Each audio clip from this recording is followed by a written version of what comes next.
Now I'm going to be story scoring The Queen's Gambit.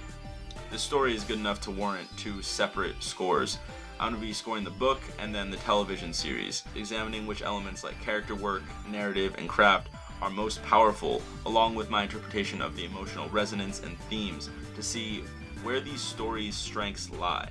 For my last video scoring the album Pandora's Box, I was working on a 10-point scale, but for this one I'm going to be using a 20-point scale. Seeing a 17 out of 20 feels cleaner to me than an 8.5 out of 10, and when all the categories are added up, we get a clean score out of 100 with our 5 different categories. So much nicer than decimals. I like it a lot. Let's get to it.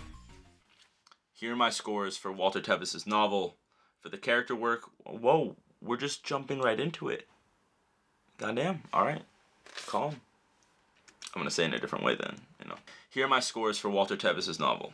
For the character work, we've got a 19 out of 20. For the plot and narrative, a 20. For style and craft, another perfect 20. Then the emotional resonance and themes got 19 each. This is one of the best books I have ever read. Tevis's novel builds such a complete world from its opening pages alone. The level of specificity with which we come to understand Beth, living in her perspective for all the critical moments of her young life, is so exact and engaging. What I really appreciate about the characters and narrative of this story is that nothing stays longer than it needs to. Characters like Harry Beltic buzz off and are never seen again when their relationship with someone like Beth Harmon would naturally fade. The relationships Beth forms at Methuen and then post-adoption are so complicated and compelling, and they're really grating on not only her but all the people around her. Her earliest interactions with Jolene are so full of misunderstood emotions. You can feel when Beth and the people around her get their feelings hurt, and every character's motivation rings as truly human.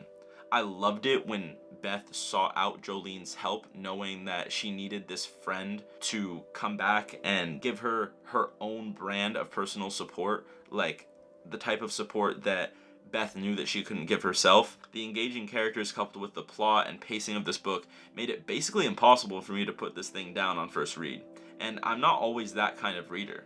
When I'm reading something like Dune or even more recently, I was just reading Slaughterhouse-Five and I did kind of just like breeze through that one, absolute heater. But there are certain books where it's nice to sort of just like exist within that world for a while. And with this one, I just felt as though I needed to keep turning the page. I just had to do it.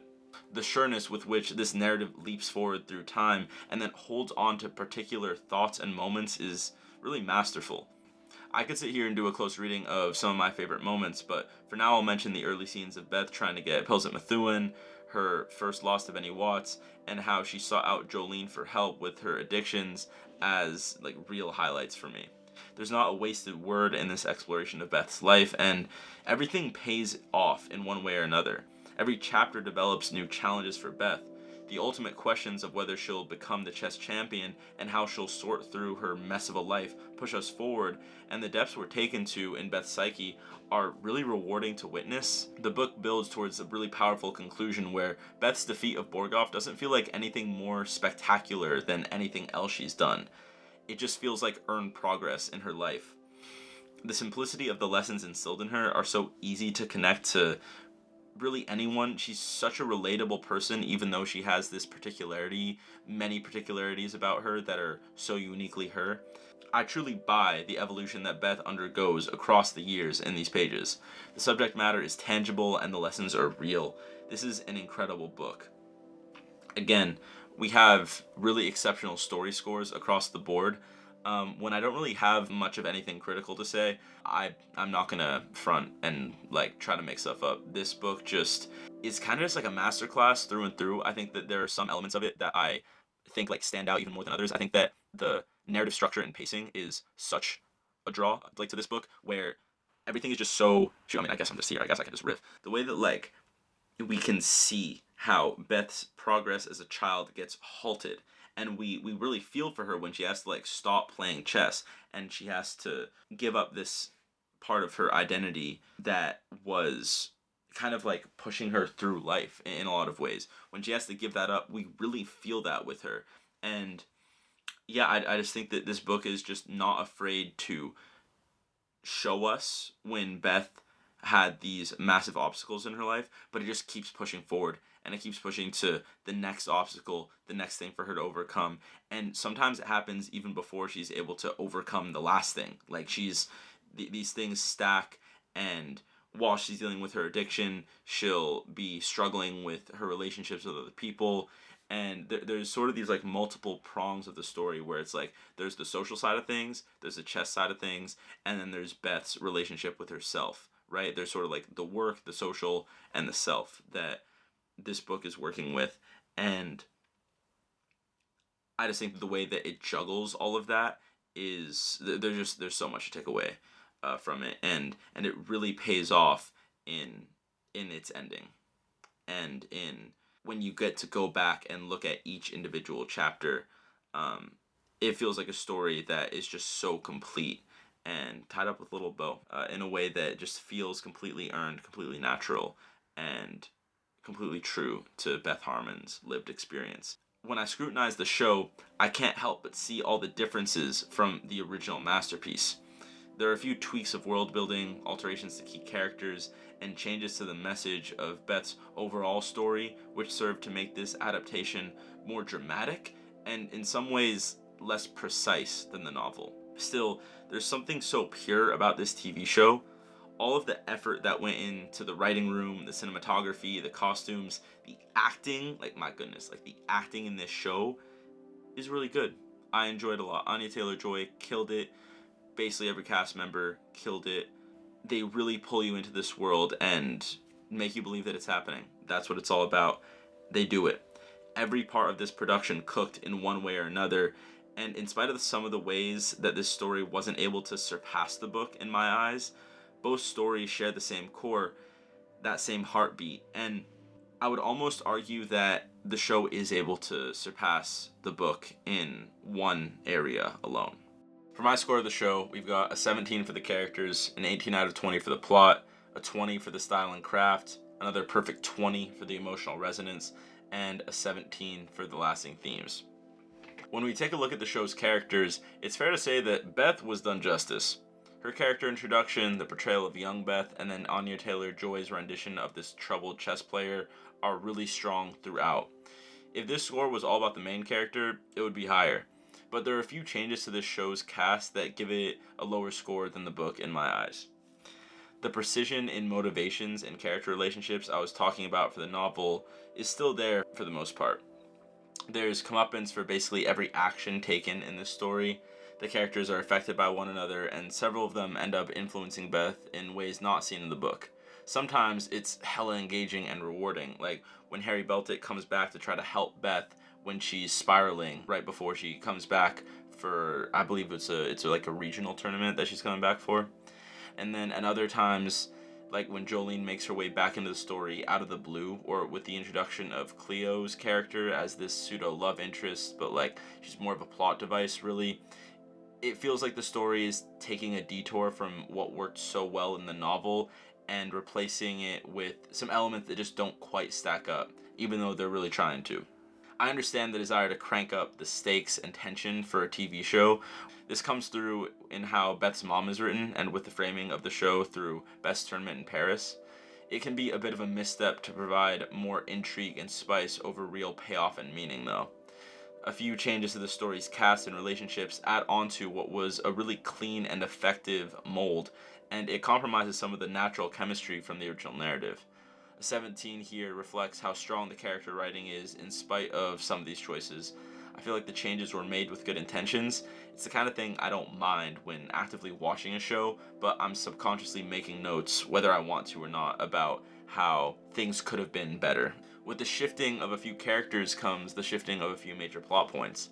The show is still extremely economical, and it's engaging at all times. Because of the nature of stories on screen, we can't access all of Beth's internal thoughts, which is a major part of the story engine that drives the book forward.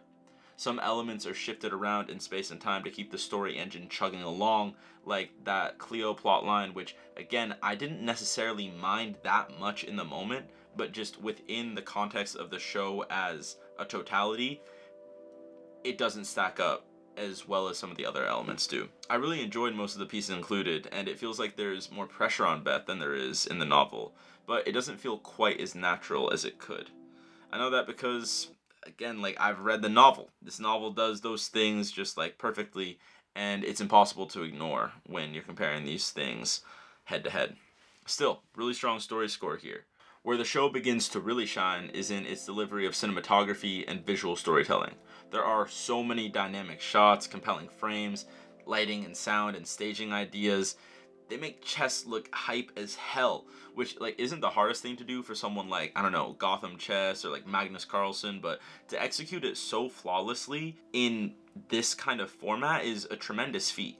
The art department cooked on all fronts possible, especially once we started moving abroad to grand hotels in Paris and Russia. We get some really cool scenes in Mexico. The language of the camera in this show is so clear, so intentional, so meaningful to getting us inside the world these characters live in, getting us inside their heads, seeing, what they're feeling, almost like what they're smelling at times. The craft of the show is executed to perfection, and boy, does it have style. Where the show somehow made its greatest impact on me, though, was how much I resonated with it on an emotional level. Even with the slight missteps I would say the show makes on the character and plot level, my eyes and ears could not be turned away. There's something potent about all these character portrayals. I can really extend the praise that I had for Anya Taylor-Joy to the whole cast, and that made the finale of this show so powerful. The culmination of Beth's story reaches a crescendo that's even stronger than the books in my eyes, because it's not treated like just another day at the office. We've been on this journey with Beth, witnessing the major turning points of her life, and when she reaches the growth potential that's always been possible, every element of the show rejoices. The show earns its glorious celebration of the woman Beth has become with this completely wholesome final scene of Beth playing chess in Russia. The admiration she receives was born in determination, suffering, and love for her friends. Where in the book, the final chapter made me say, finally, she did it. For the show, I was like tearing up. Hey, I can be vulnerable on here. Like, I had tears from Mr. Scheibel too. I've got to be honest about the level of feeling these two pieces of media gave me. Like, I reached higher highs while watching the show than I did reading the book, even though my eyes were glued to the book the entire time. I don't believe that's because of the nature of television either, or like how my brain perceives these two pieces of media. I really believe that all the passion poured into the show from every single crew and cast member allowed it to tap into something new, and that's what adaptations are all about. It's reaching something different. As strong as I resonated with this show, I would say it's not quite as clean on the front of lessons and themes. The changes to characters like Jolene, Mrs. Deardorff, and Harry are some examples I'd cite as a little bit muddying to the ultimate takeaways I stick with from the show. Beth's triumph over her addictions was so tied to chess in a way that it wasn't in the book. This pseudo-dependence on chess as a plot device isn't quite as natural as I want it to be. I get the same sort of feeling from characters like Towns and Jolene, who aren't so much fully realized individuals as they are signals to show how Beth is doing. They're these plot devices. Still, the lasting lessons are important ones, and this use of characters as functions doesn't take away from what the story is saying about personal improvement, resilience, and community. The tension between Russia and America sprinkled on some stakes before becoming more of a statement about how the individuals involved in this rivalry don't hate each other as people, and they don't have to. There's a lot of respect for Beth from Grandmaster Luchenko, and an almost stern fatherly quality about Borgov, which turns into admiration at the end. The way Beth Harmon is embraced by the Russian people is a fitting ending for this story, as she sets out to play in that infinite sea of possible chess games. There is my review of The Queen's Gambit. My goal with this video was to talk through my favorite points from Beth's journey and to explore what made the show such an incredible take on this classic story, even with my criticisms. Different types of media have different strengths for different people, and for me, the show capitalized on everything it could to elevate the original story while trying to make up ground for what it couldn't do. Tevis's prose is intoxicating, like you can't stop drinking it in page after page. I've got to check out more novels of his. Like, he crafts such an intricate world with Beth at the center and all these strings pulling at her. The way she manages to gain full autonomy and be the arbiter of her own fate, it means something. It really does mean something to me. I hope you enjoyed this review. Let me know what your thoughts on this story were, and if there's anything you change about my story score. My next video is going to focus on Dune, and then we're hopping into the world of Avatar: The Last Airbender. Come check it out. We're already on to the next.